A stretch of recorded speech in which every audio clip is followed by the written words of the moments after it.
আমার ছেলের সাথে আমি কিভাবে কাজ করলাম সেই গল্পটা আজকে তোমাদের বলবো। আমি জানি এসব গল্প কেউ কখনো কাউকে বলে না, তবু আমি বলবো, তাই ধৈর্যে সহকারে গল্পটি শেষ পর্যন্ত দেখতে থাকো। আমি শিওর বলতে পারি, সম্পূর্ণ গল্পটি শুনলে তোমাদের ফোঁটা ফোঁটা পানি বেরিয়ে যাবে। রাজেশ কলেজের ছাত্র, তার বয়স 23 বছর। কলকাতাতে 4 বছর হোস্টেলে থেকে পড়াশোনা শেষ করে বর্তমানে একটা সরকারি চাকরি করছে। গত বছরই চাকরি পেয়েছে, আর এবছর কলকাতায় হয়েছে। মাঝে মাঝে বাড়ি আসত আর 3-4 দিন থেকে আবার ফিরে যেত। বাড়িতে রাজেশের মা সুনিতা দেবী থাকে। বছর দুয়েক আগে রাজেশের বাবা মারা গেছে স্ট্রোক করে। রাজেশের পারিবারিক আয় ভালো নয়। রাজেশের বাবা একটা সরকারি চাকরি করত। বাবা মারা যাওয়ার পরে সরকার থেকে কিছু টাকা পয়সা পেয়েছিল, যেটা দিয়ে রাজেশের পড়াশোনা আর ওর মায়ের সংসার কোনোভাবে চলে যাচ্ছে। সুনিতা দেবীর বয়স 42 বছর এবং খুব সুন্দর দেখতে। এই বয়সেও নিজের যৌবন ধরে রেখেছে। সুনিতা দেবীর স্বামী মারা যাওয়ার পরে সে একাই থাকত, আর মনে মনে ভাবত ছেলের কলকাতায় ট্রান্সফার হওয়ার পরে ছেলের একটা বিয়ে দিয়ে ছেলে বুকে নিয়ে সুখে শান্তিতে থাকবে। সুনিতার এক বান্ধবী সীমা সুনিতার বাড়ির কিছু দূরেই থাকে। সীমার স্বামী সেনাবাহিনীতে চাকুরি করাকালীন মারা যায়। সীমার একটাই মেয়ে রিমা। সীমার মেয়ে রিমার বয়স 21 বছর, কলেজে পড়ছে। সীমার আর্থিক অবস্থা অনেক ভালো, নিজেদের দোতলা বাড়ি আছে। সীমা সুনিতাকে বলেছে যে রাজেশের সাথে রিমার বিয়ে দিতে, কারণ রাজেশকে খুব পছন্দ সীমার। রাজেশরা ভাড়া বাড়িতে থাকত, একটাই ঘর, রান্নাঘর আর বাথরুম। যেহেতু সুনিতার স্বামী মারা যাওয়ার পরে একাই থাকত, তাই কোনো অসুবিধা হয়নি। কিন্তু এবার রাজেশ ফিরে এলে একটা ঘরে কিভাবে চলবে সেটাই সুনিতা চিন্তা করছে ছিল। তাই একদিন সুনিতা সীমাকে এই কথাগুলো বলল। সীমা সব শুনে বলল, সুনিতা, তোকে তো আমি বলেছি রাজেশ কলকাতায় ট্রান্সফার হয়ে এলে এক শুভক্ষণ দেখে রাজেশ আর রিমার বিয়েটা দিয়ে দেব, আর আমরা সবাই মিলে এই বাড়িতেই থাকব। এত বড় বাড়িতে শুধু আমরা দুজন মা মেয়ে থাকি, তোরাও এখানে চলে এলে সবাই মিলে আনন্দ করে থাকা যাবে। সুনিতা সীমার কথা শুনে আনন্দে বলল, আমি ছেলে এলে ওর সাথে কথা বলে তোকে জানাব। কিছুদিনের মধ্যেই রাজেশ ফোন করে জানাল যে শুক্রবার সে বাড়ি আসছে। প্রায় 6 মাস পরে রাজেশ বাড়ি ফিরছে বলে সেদিন সুনিতা ভালো ভালো রান্না করে রেখেছিল। তারপর স্নান করে একটা ভালো শাড়ি পরে ছেলের জন্য অধীর আগ্রহে অপেক্ষা করছিল। প্রায় 11টা নাগাদ রাজেশ বাড়ির সামনে এসে দরজায় কলা নাড়ল। সুনিতা দরজা খুলে দেখল 3-4টা ব্যাগ হাতে আর কাঁধে নিয়ে রাজেশ হাসি মুখে দাঁড়িয়ে আছে। ঘরে এসে ব্যাগগুলো নামিয়ে মাকে জড়িয়ে ধরল রাজেশ। সুনিতাও রাজেশকে জড়িয়ে ধরে থাকল কিছুক্ষণ। তারপর ছেলের হাত থেকে নিজেকে ছাড়িয়ে সুনিতা বলল, অনেক বেলা হয়ে গেছে রাজেশ, যা স্নান করে নিয়ে আগে খেয়ে নে, তারপর না হয় ব্যাগগুলো থেকে সব বার করবি আর গল্প করা যাবে। রাজেশ বলল, ঠিক বলেছ মা, খিদে পেট জ্বলছে, আমি তাড়াতাড়ি স্নান করে আসছি, তুমি খাবার বাড়ো। এই বলে রাজেশ বাথরুমে চলে গেল।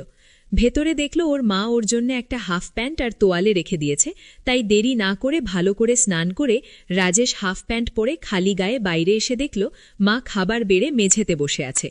রাজেশ মায়ের উল্টো দিকে বসে খেতে শুরু করল। খেতে খেতে মাকে দেখছিল রাজেশ, আর মনে মনে ভাবল যে মাকে আগের থেকে যেন আরও সুন্দরী লাগছে। সুনিতা সেটা দেখে জিজ্ঞেস করো, কি এত দেখছিস রাজেশ? রাজেশ বলল, তোমায় দেখছি মা, তোমায় এই শাড়িতে খুব সুন্দর লাগছে, এটা কি নতুন শাড়ি? সুনিতা বলল, না রে, এটা পুরনো শাড়ি, তবে খুব কম পরেছি বলে এটা নতুনের মতো লাগছে। রাজেশ বলল, মা, চাকরি তো আমি পেয়ে গেছি, এবার আর তোমার কোনো দুঃখ রাখব না। সুনিতা হেসে বলল, সে আমি জানি রাজেশ, আমি এখন অনেক নিশ্চিন্ত যে তুই এবার আমাদের দুজনের সংসার চালাতে পারবি। এই শুনে রাজেশ হেসে বলল, সে আর বলতে হয় না, আমার সুন্দরী মাকে আমি এবার থেকে সুখে রাখব। রাজেশের কথা শুনে সুনিতাও হেসে উঠল।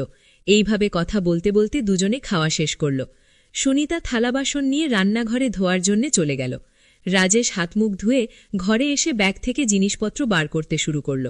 একবার রান্নাঘরের দিকে তাকিয়ে ব্যাগ থেকে 2টা বাংলা গল্পের বই তাড়াতাড়ি বের করে নিয়ে নিজের বইয়ের তাকে লুকিয়ে রাখল। কিছুক্ষণ পরে সুনিতা ঘরে এসে বিছানায় বসল। সুনিতা ছেলের সব জামা প্যান্ট একদিকে সরিয়ে রাখতে রাখতে বলল, তোর সব জামা তো পুরনো হয়ে গেছে, এবার কিছু নতুন কিনে নিস।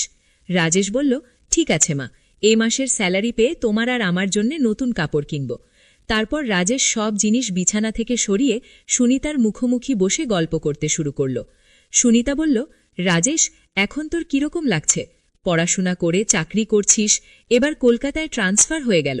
রাজেশ বলল, সেরকম কিছু না, কিন্তু এবার থেকে তোমার সাথে থাকতে পারবো, এই জন্যে আমি খুব খুশি।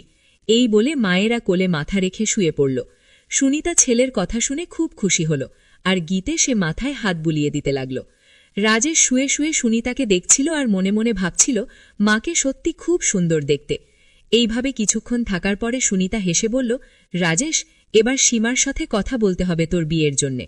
রাজেশ তখন মায়ের কোল থেকে মাথা সরিয়ে উঠে বসে মায়ের দুই কাঁধে দুহাত রেখে বলল, না মা, এখন নয়, এখন শুধু আমার সুন্দরী মাকে সুখী করার সময়, বুকে নয়। সুনিতা হেসে বলল, আমি তো ভালোই আছি, এবার তোর একটা বউ এসে গেলে আমার অসুবিধা হবে আর তোর অসুবিধা হবে। রাজেশ নিজের মুখটা সুনিতার মুখের কাছে এনে বলল, আমাদের কি সুবিধা হবে মা, বউ এলে? সুনিতা বলল, আমার একটা গল্প করার সাথী হবে আর তোর চিরজীবনের সাথী হবে। আর সত্যি বলছি, রিমা খুব সুন্দরী মেয়ে, তোকে খুব সুখে রাখবে। রাজেশ সুনিতাকে বলল, আমি তোমায় সুখে রাখব, তাই তোমার আর কিছু লাগবে না। সুনিতা রাজেশের কথা শুনে একটু চমকে উঠে বলল, ঠিক আছে, এবার তুই একটু রেস্ট নিয়ে নে, আমি একটু বেরোচ্ছি, একবারে বাজার করে ফিরব। এই বলে সুনিতা উঠে দাঁড়িয়ে নিজের শাড়িটা ঠিক করতে লাগল। রাজেশও উঠে দাঁড়িয়ে মাকে দেখতে লাগল। কিছুক্ষণ পরে সুনিতা বাড়ি থেকে বেরিয়ে যেতেই রাজেশ দরজা বন্ধ করে ঘরে এসে নিজের আরেকটা ব্যাগ খুলে মায়ের একটা ছোট জামা দেখে নাক দিয়ে গন্ধ নিতে লাগল। রাজেশ হোস্টেলে থাকাকালীন বন্ধুদের পাল্লায় পড়ে এসব বই পড়া শুরু করেছিল। সব সম্পর্কের মধ্যে মা ছেলে নিয়ে এগুলো পড়তে বেশি ভালোবাসত। সেই জন্যে 6 মাস আগে যখন বাড়ি এসেছিল তখন মায়ের একটা ছোট জামা লুকিয়ে নিজের সাথে নিয়ে গিয়েছিল। তারপর থেকে হোস্টেলে রাজেশ বই পড়তে পড়তে মায়ের ছোট জামা জড়িয়ে ধরে নিজেকে শান্ত করত। যেহেতু খুব ক্লান্ত ছিল, তাই মাকে চিন্তা করতে করতে কিছুক্ষণের জন্য ঘুমিয়ে পড়ল। তারপর কিছুক্ষণ পরে বাথরুমে এগিয়ে পেচ্ছাপ করতে গিয়ে দেখল বাথরুমে মায়ের একটা ছোট জামা ঝোলানো আছে। সুনিতা তাড়াহুড়োয় সেটা সরিয়ে রাখতে ভুলে গিয়েছিল। রাজেশ পেচ্ছাপ করে ওটা নিজের নাকে সুখে বুঝল এটা মায়ের ব্যবহার করা, সেটা সুনিতা ধুতে ভুলে গেছে। রাজেশ অনেকক্ষণ সেইটা নাকে নিয়ে গন্ধ শুকতে লাগল।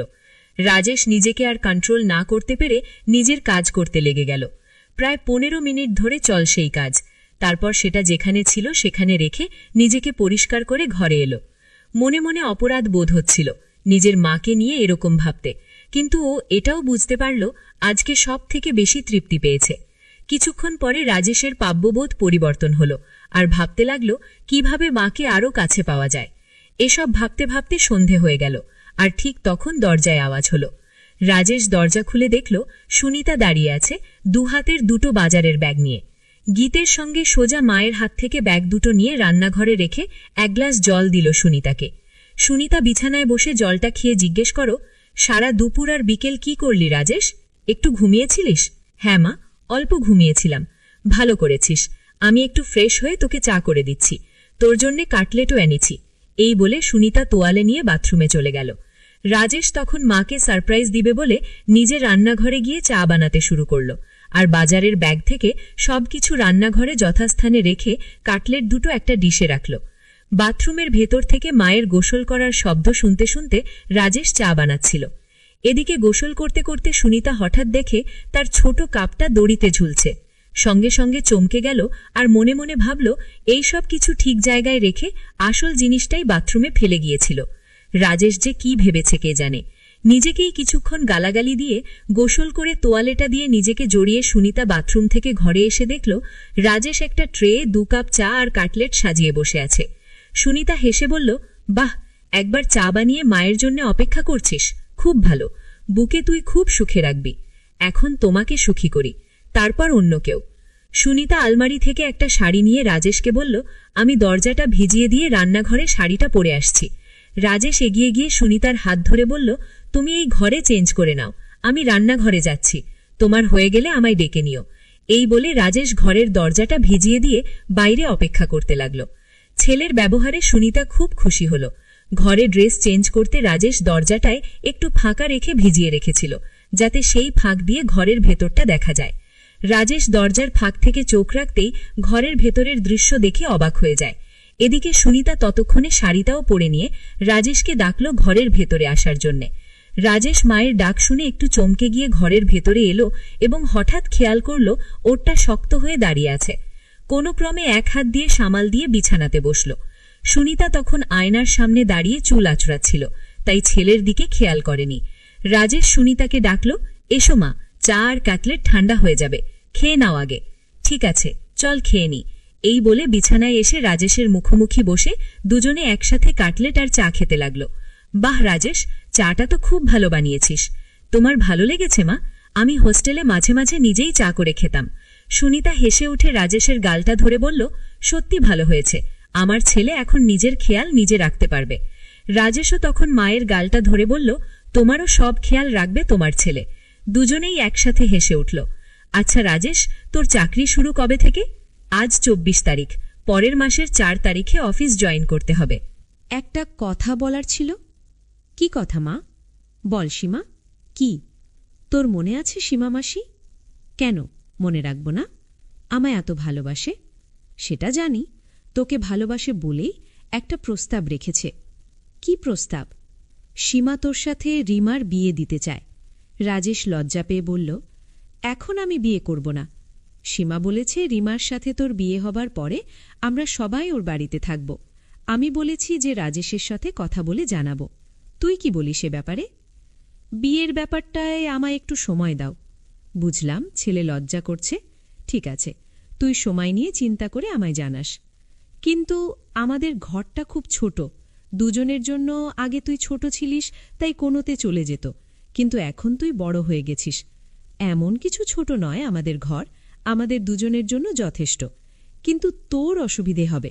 আমি যখন কাপড় চেঞ্জ করব তখন তোকে বাইরে অপেক্ষা করতে হবে। এছাড়াও এই একটা বিছানায় দুজনের হবে না। রাজেশ সুনিতার কথা শুনে মনে মনে বলল, আমি তো চাই তুমি ঘরে ছাড়বে, আর আমি দরজার খাক দিয়ে তোমার দেখব। সুনিতা রাজেশের দিকে তাকিয়ে বলল, কি ভাবছিস এত? কি করবি সেটা তো বলো। রাজেশ সঙ্গে সঙ্গে বলল, না কিছু ভাবছিলাম না, তবে এখন ওখানে যাব না। কিছুদিন চাকরি করে স্যালারি জমিয়ে তারপর না হয় যাওয়া যেতে পারে। ঠিক আছে, তোর যেটা ভালো মনে হয় সেটাই হবে। ঠিক আছে, তুই টিভি দেখ, আমি রাতের রান্নাটা করে নিই। এই বলে সুনিতা চায়ের ট্রেটা নিয়ে রান্নাঘরে চলে গেল। গীতের টিভি দেখতে লাগল, কিন্তু ভালো লাগছিল না। তাই রাজেশ রান্নাঘরে গিয়ে দেখল মা এক মনে গুনগুন করে গান গাইতে গাইতে রান্না করছিল। রাজেশ পেছন থেকে সুনিতাকে একটু হামি দিয়ে জিজ্ঞেস করল, মা আজ কি রান্না করছ? সুনিতা চমকে উঠে হালকা হেসে বলল, আজ ডিমের ঝোল ভাত আর আলু পোস্তা। রাজেশ মায়ের কানে কানে বলল, তোমার হাতের রান্নার কোনো জবাব নেই মা। সুনিতা নিজেকে ছাড়িয়ে নিয়ে বলল, এই দুষ্টু, এখন ছাড় আমায়, না হলে রান্না করতে দেরি হবে, হয়ে যাবে। রাজেশ আরও হামি দিয়ে বলল, আমার মিষ্টি মায়ের হাতের রান্নায় আমার মন ভরে যায়। সুনিতা হেসে বলল, এবার যা এখান থেকে, আমার রান্নাটা করতে দে। রাজেশ তখন ঘরে চলে এসে আবার টিভি দেখতে লাগল। প্রায় 1 ঘণ্টা পরে সুনিতা এসে রাজেশের পোষে বসল। সুনিতা পুরো ঘেমে গেছে রান্না করতে করতে। রাজেশ বলল, মা তুমি তো ঘেমে গেছ, শাড়িটা চেঞ্জ করে অন্য কিছু পরে নাও।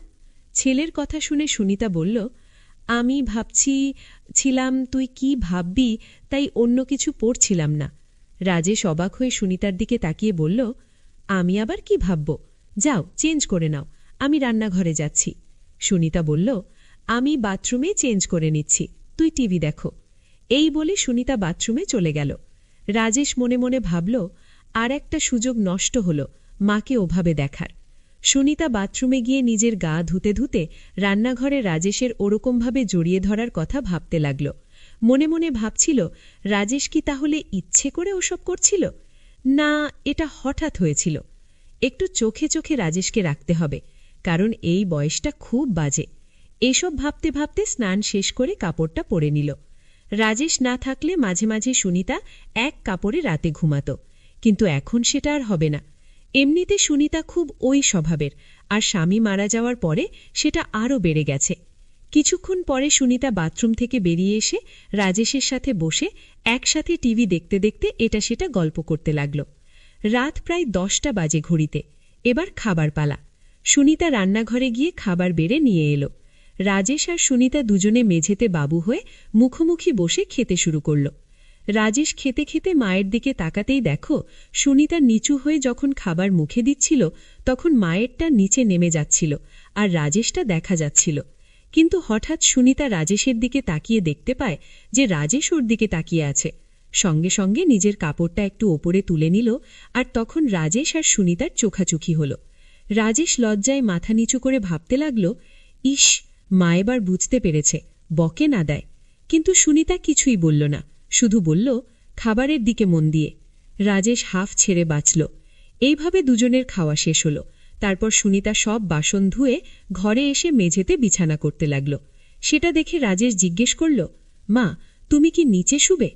হেয়ারে বিছানায় দুজনের অসুবিধে হবে। গীতের সঙ্গে সঙ্গে সুনিতার হাত থেকে সব কিছু কেড়ে বিছানায় রেখে বলল, এই খাটে আমাদের দুজনের ভালো মন্দ হয়ে যাবে, তাই তুমি চিন্তা করো না। সুনিতা কিছু একটা বলতে যাচ্ছিল, কিন্তু রাজেশের জেদে মুখে আর কিছু বলল না। কিছুক্ষণ পরে লাইট অফ করে দুজনে শুয়ে পড়ল। রাজেশ ক্লান্ত ছিল, তাই কিছুক্ষণের মধ্যে ঘুমিয়ে পড়ল। সুনিতা শুয়ে শুয়ে সারাদিনের কথা ভাবতে লাগল। বিশেষ করে রাতে ছিলে যেভাবে এক দৃষ্টিতে তার দিকে তাকিয়েছিল, ভাবতে ভাবতে একটু মথুরা হয়ে পড়ল। মনে মনে চিন্তা করল যে এবার থেকে রাজেশের সবকিছু ভালো মতো লক্ষ্য করতে হবে। এসব ভাবতে ভাবতে সুনিতা ঘুমিয়ে পড়ল। চিরকাল খুব সকাল সকাল ঘুম থেকে ওঠা সুনিতার অভ্যাস। সুনিতা ঘুম থেকে উঠে রাজেশের দিকে তাকিয়ে দেখল রাজেশ গভীর ঘুমে আচ্ছন্ন। একটু নিচের দিকে তাকাতে দেখল রাজেশের হাফ প্যান্ট তাঁবু হয়ে গেছে। সেটা দেখে সুনিতা মনে মনে ভাবল, ছেলে এমন কিছু স্বপ্ন দেখছে যাতে তাঁবু হয়ে গেছে। তারপর নিজের মনে হাসতে হাসতে রুমে চলে গেল। তারপর রান্না করে নিজে স্নান করে শাড়ি পরে চায়ের কাপ হাতে নিয়ে রাজেশকে ডাকল। রাজেশ ঘুম থেকে উঠে দেখল মা চায়ের কাপ হাতে দাঁড়িয়ে আছে, একটা সুন্দর শাড়ি পরে। কটা বাজে মা? এত সকালে তোমার স্নান হয়ে গেছে? 10টা বাজছে। আমায় একটু গৌরীর সাথে বেরোতে হবে। তোর জন্য রান্না করা আছে, দুপুরে স্নান করে খেয়ে নিস, সন্ধেবেলায় আবার দেখা হবে। ঠিক আছে মা, তুমি চিন্তা করো না। কাল তো রবিবার, কেন কোথাও বেরোবি নাকি? রাজেশ সুনিতার হাত থেকে কাপটা নিয়ে টেবিলে রেখে সুনিতাকে ধরে একটা পাপ্পা দিয়ে বলল, দেখি কি প্ল্যান করা যায়। সুনিতা নিজেকে ছাড়াবার চেষ্টা করে বলল, আবার দুষ্টুমি হচ্ছে, আমার শাড়ি নষ্ট হয়ে যাবে, এখন ছাড় আমায়, পরে জড়িয়ে ধরার অনেক সময় পাবি। তোমায় ছাড়তে ইচ্ছে করছে না মা। এই বলে আবার সুনিতাকে ধরে রাজেশ আর মায়ের শরীরের কোমলতা অনুভব করতে থাকে। সুনিতারও ভালো লাগছিল, কিন্তু ওর দেরি হয়ে যাবে, তাই জোরে করে রাজেশকে সরিয়ে দিয়ে বলল, আমি এবার আসি, বুঝলি না, না হলে দেরি হয়ে যাবে, তুই সময় মতো খেয়ে নিস। ঠিক আছে মা, তুমি একদম চিন্তা করো না, সাবধানে যেও। এরপরে সুনিতা নিজের শাড়িটা ঠিক করে রাজেশের দিকে একটা হাসি দিয়ে ঘর থেকে বেরিয়ে গেল। রাজেশ দরজা বন্ধ করে ঘরে এসে চা খেতে খেতে চিন্তা করল কি করবে সারাদিন। কিছুক্ষণ বসার পরে আলমারিটা খুলে মায়ের ছোট কাপড়গুলো বের করে বিছানায় রাখল। দেখল সেগুলো অনেক পুরনো হয়ে গেছে। কিছুক্ষণ না দিয়ে সবগুলো শুকে আবার যথাস্থানে রেখে দিয়ে আলমারিটা বন্ধ করে দিল রাজেশ। তারপর রাজেশ ঘরটা আর রান্নাঘরটা পরিষ্কার করল। রাজেশ মনে মনে একটা মতলব করল, কি করে মাকে প্রতিদিন ওভাবে দেখা যায়, কারণ শাড়ি চেঞ্জ করার সময় বেশিক্ষণ দেখা যায় না। তাই ভাবল বাথরুমে একটা ফুটো করতে পারলে স্নান করাটা ভালো মতো দেখতে পাবে। একটা হাতুড়ি আর পেরেক নিয়ে বাথরুমের দরজায় রাজেশ একটা ফুটো করে দিল। দেখল যে ফুটোটা একদম সঠিক জায়গায় হয়েছে, যেখান থেকে ভেতরের দৃশ্য ভালো মতো দেখা যাবে। তারপর স্নান করে খেয়ে নিয়ে একটু ঘুমাতে গেল রাজেশ। ঘুম থেকে উঠে দেখল যে সন্ধে হয়ে গেছে আর সুনিতার আসার সময় হয়ে গেছে। কিছুক্ষণের মধ্যে দরজায় আওয়াজ শুনে রাজেশ দরজা খুলে দিয়ে দেখল সুনিতা এসেছে। ভেতরে এসে সুনিতা বলল, রাজেশ, দুপুরে খেয়েছিলিস তো? হ্যাঁ মা, খেয়েছিলাম। তোমার দিনটা কেমন কাটল? সুনিতা বিছানায় বসে ফ্যানের হাওয়া খেতে খেতে হেসে বলল, আমার আবার দিন কেমন কাটবে, যেরকম কাটা সেরকম কেটেছে। তুমি যাও, বাথরুমে ফ্রেশ হয়ে এসো, আমি চা বানাচ্ছি। সুনিতা সেটা শুনে বাথরুমে চলে গেল, আর রাজেশও রান্নাঘরে চলে গেল। সুনিতা বাথরুমের দরজা বন্ধ করতেই রাজেশ দরজার ফুটোয় চোখ রাখল। রাজেশ শুধু দেখতে লাগল নিজের মাকে, আর এক হাত দিয়ে কাজ করতে লাগল। এদিকে গ্যাসে জল গরম হয়ে ফুটছে, তাই তাড়াতাড়ি চা বানানোতে মন দিল, কিন্তু কিছুতেই নিজের মন থেকে মায়ের সেই রূপটা মুছতে পারল না। কিছুক্ষণ পরে রাজেশের চা বানানো শেষ হল। এদিকে সুনিতার স্নান হয়ে গেছে, আর সুনিতা বাইরে এলো। ঘরে গিয়ে সুনিতা চুল আঁচড়াতে লাগল, আর রাজেশ চা নিয়ে এসে বিছানায় বসে সুনিতাকে দেখছিল। সুনিতা আয়নায় সেটা দেখে রাজেশকে জিজ্ঞেস করল, সারাদিন কি কি করলি?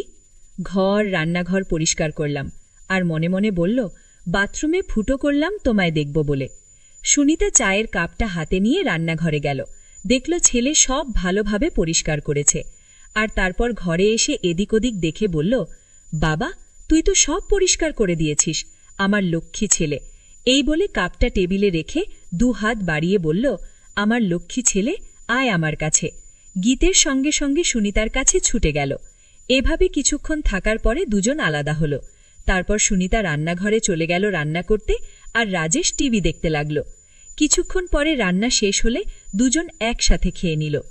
আজও রাজেশ একইভাবে সুনিতার দিকে তাকিয়ে গভীরভাবে দেখছিল, আর আজ সুনিতা সেটা লক্ষ্য করল, কিন্তু কিছু বলল না। এইভাবে খাওয়া শেষ করে সুনিতা আর রাজেশ বিছানায় শুতে এলো। দুজনে পাশাপাশি শুয়ে আছে, ঘরে নাইট বাল্বটা জ্বলছে। সুনিতা চিন্তা করছে রাজেশ কেন বারবার ওর দিকে তাকিয়ে থাকে। রাজেশের মাথায় শুধু মায়ের স্নান করার দৃশ্যগুলো আসছিল।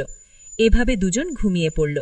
মাঝরাতে রাজেশ টয়লেটে গিয়ে ফিরে এসে নাইট বাল্বের আলো দেখে ল্যাহরটা ওপরে উঠে গেছে।